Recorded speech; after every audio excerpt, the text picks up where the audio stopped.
Hello guys, bersama saya lagi dalam Alright Nope Channel. Sesuatu berita yang menggempakan ya, yang baru saja kita terima. Dan saya boleh katakan ini adalah berita buruk buat Muhyiddin Yassin. Namun untuk rakyat Malaysia adalah berita baik. Kerana apa sahabat semua? Hari ini ya, mahkamah telah membuat satu keputusan yang amat-amat menggembirakan kita. Ya, apabila menolak permohonan Muhyiddin Yassin untuk mengetepikan 4 pertuduhan salah guna kuasa. Jadi hari ini keputusan daripada mahkamah menolak dan mengekalkan 4 pertuduhan salah guna kuasa itu, sahabat semua, yang membabitkan skandal Jana Wibawa. Jadi kalau kita lihat kenyataan media ini, katakan oleh mahkamah bahawa 4 pertuduhan salah guna kuasa bekas Perdana Menteri Muhyiddin Yassin yang dikaitkan dengan program Jana Wibawa dikekalkan.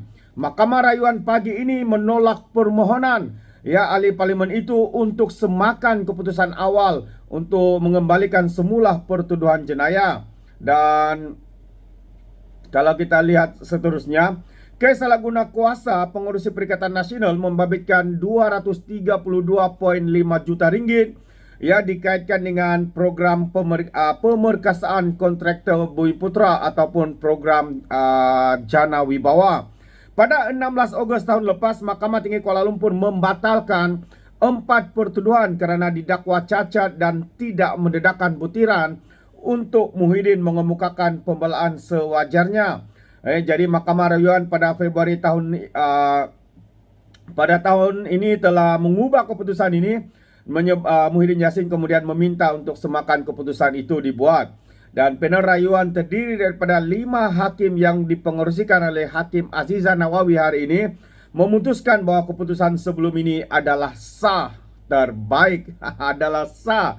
Jadi bercakap bagi pihak rakan Hakim Muhammad Ruzima Ghazali, Ahmad Zaidi Ibrahim, Azman Abdullah dan Azari Kamal Ramli, dia berkata Mahkamah Rayuan mempunyai bidang kuasa untuk mendengar rayuan pihak pendakwaan terhadap keputusan Mahkamah Tinggi itu. Jadi panel terdahulu mempunyai bidang kuasa untuk mendengar perkara rayuan oleh pihak pendakwaan. Jadi semakan ini ditolak, kata Aziza. Ini bermakna kes ini akan dikembalikan semula ke Mahkamah Seksyen. Tahniah. Jadi kes ini akan dikembalikan dan akan dibicarakan semula. Jadi ketika ditemui di media di Istana Kehakiman Putrajaya, Peguam Muhyiddin Hashim Topotek berkata mereka akan mengkaji keputusan hari ini untuk menentukan tindakan yang seterusnya.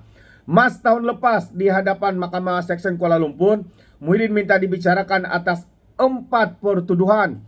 Minta 4 pertuduhan salah guna kuasa dan 3 pertuduhan tambahan, iaitu berkaitan dengan pengubahan wang haram.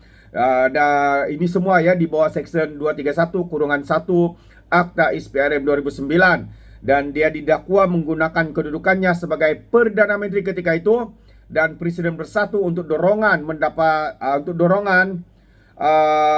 sebanyak RM232.5 juta ringgit daripada 3 syarikat dan seorang individu antara 1 Mac tahun 2020 dan Ogos 2021. 3 syarikat itu ialah Bukhari Equity Nipcher Sdn Bhd dan Manfor Sdn Bhd, manakala individu terbabit adalah Azman Yusof.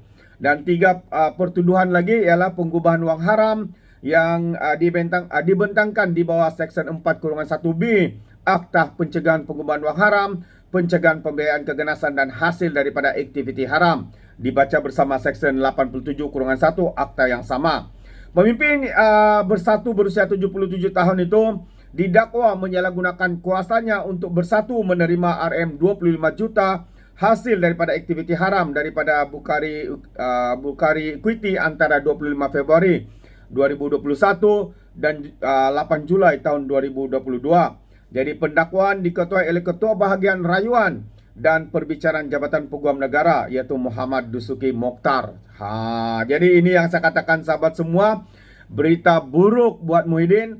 Namun saya boleh katakan ini adalah berita baik apabila telah pun disahkan bahawa Muhyiddin ini akan didakwa semula ya, kes itu akan dikembalikan semula ya untuk dibicarakan ya berkaitan dengan kes salah guna kuasa sahabat-sahabat semua terbaik.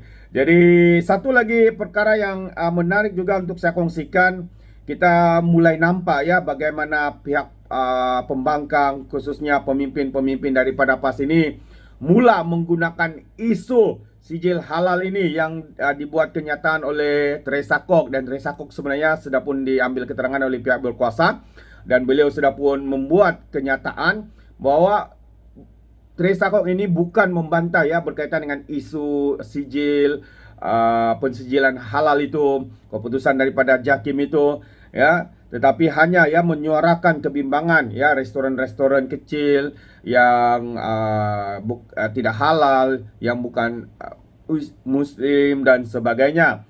Jadi hari ini sekali lagi sahabat semua, disebabkan perkara ini ditunggang oleh Akmal Saleh tanpa mengetahui, tanpa membuat sebarang penyelidikan terlebih dahulu.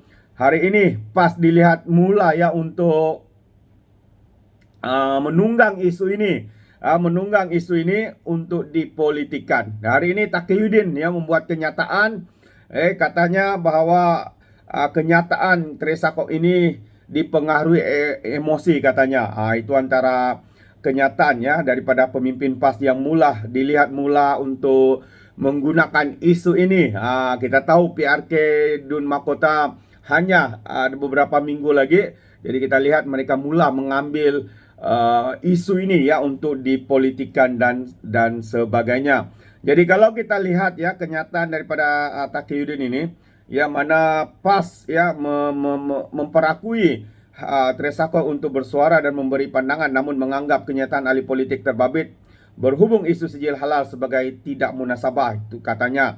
Justru Setiausaha Agung PAS Taqiyuddin Hasan menasihatkan Kok agar tidak terburu-buru ya, karena katanya isu berkenaan masih di peringkat perbincangan, tapi dia sudah memberi gambaran yang salah khususnya berhubung Islam dan pentadbirannya. Bagi saya ini satu kenyataan yang salah ya. Kenyataan Teresa Kok itu bukan membantah, malah apa yang dinyatakan adalah memberikan cadangan kepada JAKIM untuk mempertimbangkan semula, bukan menghalang. Mempertimbang dan menghalang itu adalah satu perkara yang berbeza.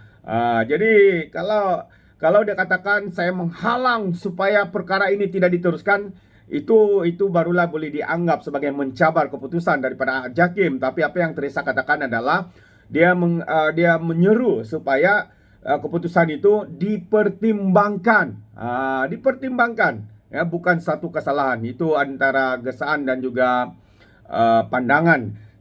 Kata Taqiyuddin lagi, sebagai ahli parlimen, kerajaan dan pengurusi DAP kebangsaan itu sepatutnya sedar bahwa setiap dasar baru kerajaan harus melalui proses yang teratur dan panjang. Antara proses itu mendapat kelulusan kabinet yang di dalamnya turut dianggotai oleh wakil DAP. Itu antara kenyataan ya daripada Taqiyuddin Hasan. Namun apapun sahabat semua, satu perkara yang menggempakan kita seperti mana yang saya katakan tadi ya, apabila Muhyiddin Yassin pendakwaan salah guna kuasa berkaitan dengan kes Jana Wibawa diteruskan, tahniah, kita berikan tepukan dan satu keputusan yang terbaik ya daripada mahkamah hari ini. Dan saya percaya bukan saya saja seorang yang gembira dengan perkara ini, tapi saya percaya seluruh rakyat Malaysia juga bergembira dengan berita yang kita anggap sebagai berita baik ini. Jadi apa pandangan anda sahabat semua? Anda boleh berikan komen ataupun pandangan anda ya di dalam ruangan komen. Jadi terima kasih. Izinkan saya untuk mengundurkan diri, dan seperti biasa peribahasa mengatakan tapapun kangkap dua ton keinginan. Dalam bahasa Melayunya tepuk dada tanya selera. Sekian saja daripada Alright Napa Channel. Saya kita berjumpa lagi. Bye bye.